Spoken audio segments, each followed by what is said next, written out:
are some important milestones on the way to adulthood. The first car, the first pair of town shoes, The first time throwing up outside the Outback Inn in Hamilton. and the ultimate adult accessory, a bank account. However, school software company My Mahi surveyed over 1,000 teenagers and found a third of them don't have one. Say what?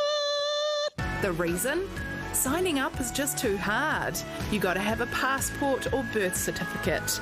You need to make an appointment with the bank. You have to bring your parents in with you. Shame. For some teens, it's difficult to meet the bank's requirements. Well, maybe the faff of dealing with banks is just part of being an adult. Suck it up. On the other hand, how can we expect kids to be good with money if they can't even open a bank account? Well, let's talk to Jeff King from My Mahi, who ran that survey. Jeff, just how bad of a problem do you think this is? Well, I think it's probably bigger than people recognise. It's probably only schools that really realise the breadth of the problem because they're sort of dealing with it every day. Whereas, you or I, we put our kids through it, it's sort of a bit of a hassle, but then we sort of move on. But, schools are saying it is a real issue for young people. Isn't dealing with the admin of opening a bank account just part of being an adult? I don't want to sound like a talkback caller, but maybe our kids need to harden up. Yeah, well, I think the thing is these days as well, young people expect things to be done with technology. And the other one is that back in the day, banks were in every kind of provincial town, whereas now the hours have been reduced, branches have been shut, and you have to go in and make an appointment, go in with your parents, and if they're working and they're out of town or whatever, they have to come and pick you up from school. So it's a real massive task.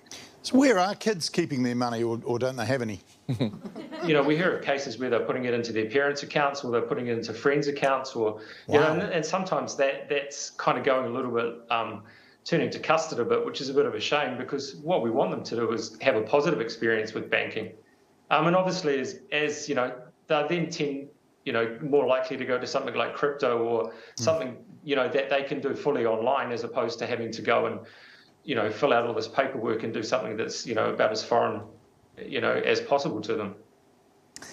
And what is this doing for kids' financial literacy? Well, I think the thing is that, financial literacy doesn't really make a lot of sense. If you've got 30 students in your class and, 10 out of the 30 don't actually have an account, it's quite an abstract sort of concept. And what they really need is a bank account to make all that real so that they can put into practice a lot of these things. So then is the solution to actually bring back bank accounts but for much younger school kids? Well, I think it's bringing back bank accounts for school kids full stop. And that's what we're working on at the moment. We have a digital solution, an ID card that can be used through the AML process with banks to ensure that the process is safe. But I think that's part of it. If all young people can leave school with an IRD number, a bank account, and that sets them up to be part of the economy. Jeff, really appreciate your time tonight. Thank you. Thank you. Kia ora, welcome to the Friday Night Project. And look, Jackie Brown is here.